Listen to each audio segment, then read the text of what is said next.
You could be the most optimistic, happy person up here, but if you don't put in the work, and if you don't know what work to put in, it's not gonna happen. Optimism is very close to delusion. However, I believe that optimism is the fuel to practicality, right? If you don't believe you're doing it for a reason or it's exciting, you're not gonna wanna put in the hours of the work. And so, that's who I've always been. I've always been ambitious and happy. I was very fortunate. I had a tremendous mother who loved me very, very much, so I felt good. However, she did not create entitlement. When I lost or when I was doing bad, she told me. She didn't make a fake environment, which is a huge factor. And to be honest, my biggest concern about the last 20 years of parenting, too much fake environments, too much entitlement, which is why so many people struggle when they go into the real world, because the real world doesn't care. The real world is not your mama anymore. And so I think about those things. Fast forward, I was very good at selling baseball cards. When you're making $3,000 or $4,000 a weekend when you're 14 years old, you've got it. I was good, fine. But then my dad eventually bought a liquor store and he dragged me into the liquor store when I was 14. I started making $2 an hour, bagging ice. This was huge for me. If I didn't have that transition, all the money I was making as a young kid, it came so easy because I was naturally talented. I think not having that struggle of losing all that because my dad forced me to work in the store and making $20 a day, that really helped me. And I learned a lot in that liquor store. Most of all, what I learned was to watch people.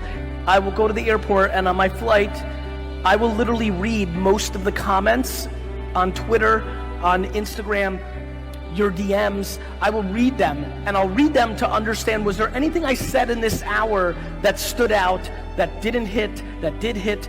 I learned that watching people, and more importantly, understanding people, and most importantly, being empathetic to people was the best way to build a real business, to build something meaningful. The biggest problem, I'll tell you right now, one of the biggest reasons most people in this room, if they decide to start an entrepreneurial venture, a side hustle, whether you try to sell something in your home on Facebook Marketplace, which, oh, by the way, I'm gonna bring up later, my biggest belief that the quickest way for many people here to start is to sell stuff on Facebook Marketplace, but I'll talk about that later. Whether it's that, whether you're finally ready to start your podcast on Spotify, whether you're gonna build your Instagram profile or meme page because you want brand dollars, whatever you're up to in this room, the reality is that if you have to put in so much work, but so much of what comes out of people's mouth or what they post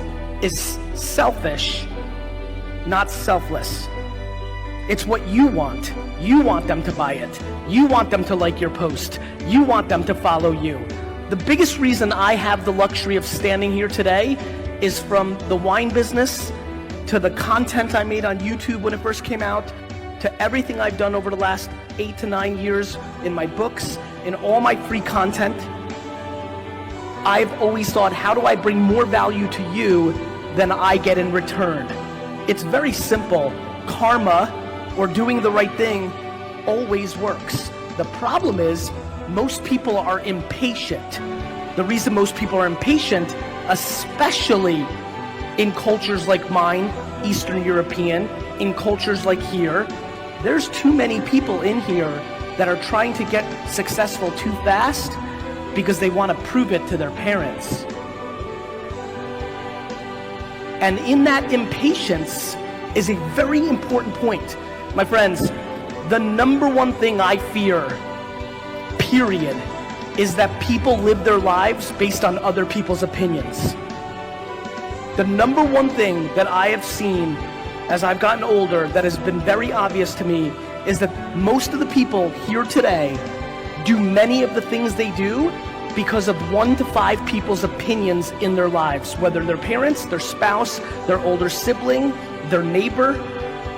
Living your life predicated on the judgment of somebody else is the great weakness of the human being. No matter how I tell you how to leave 500 comments on Instagram posts, or what time to post your posts, or why you should start a Spotify podcast tomorrow. or how you actually list an item on Facebook Marketplace. No matter what I tell you, if you post the first day and the person that you're worried about has a bad opinion of it, it's already game over.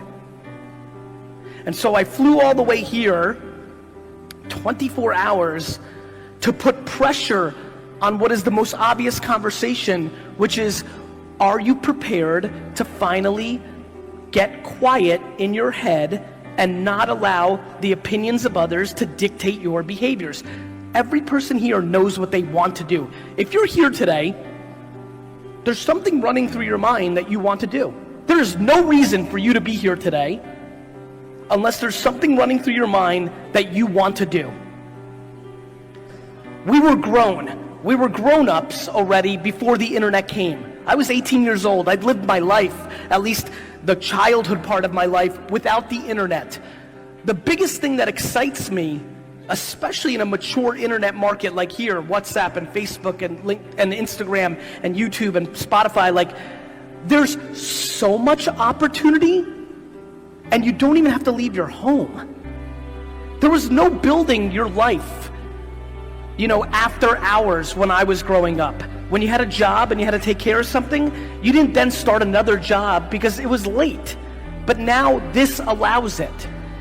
The biggest thing that I want to get across in this little moment of this speech is everybody in here is taking this for granted. Your grandparents, your great-grandparents, your great-great-grandparents, they didn't have this.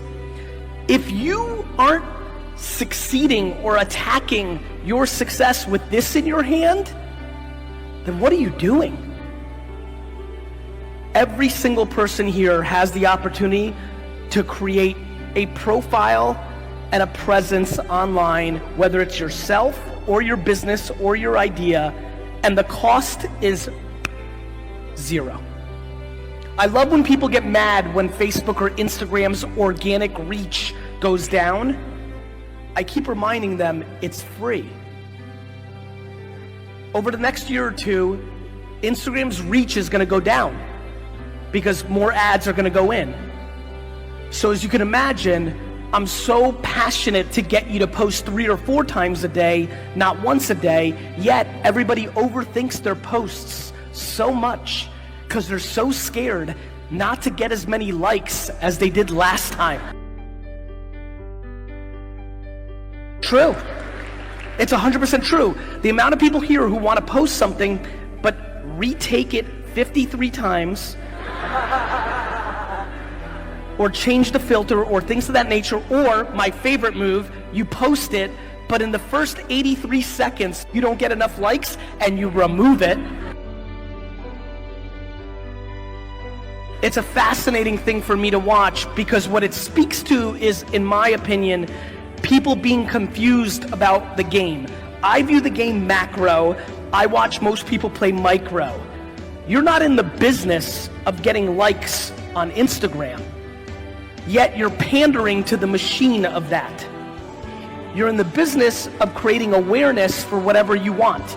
You want people to know what you want them to know, whatever that may be. Business, raise money for a charity, sell something, become a personal brand, whatever it might be. Whatever it might be, that's what you want, yet people get so caught up in the semantics. Listen, what I can tell you from my career is this repeats over and over and over again. In 2006, I started one of the first YouTube shows, period.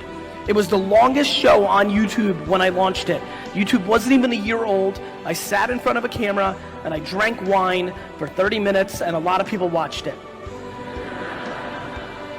A year later, Twitter came out, and I was one of the first people to move on that. I invested because I got smarter at that point, but I also was one of the first people to amass 1 million followers on that platform.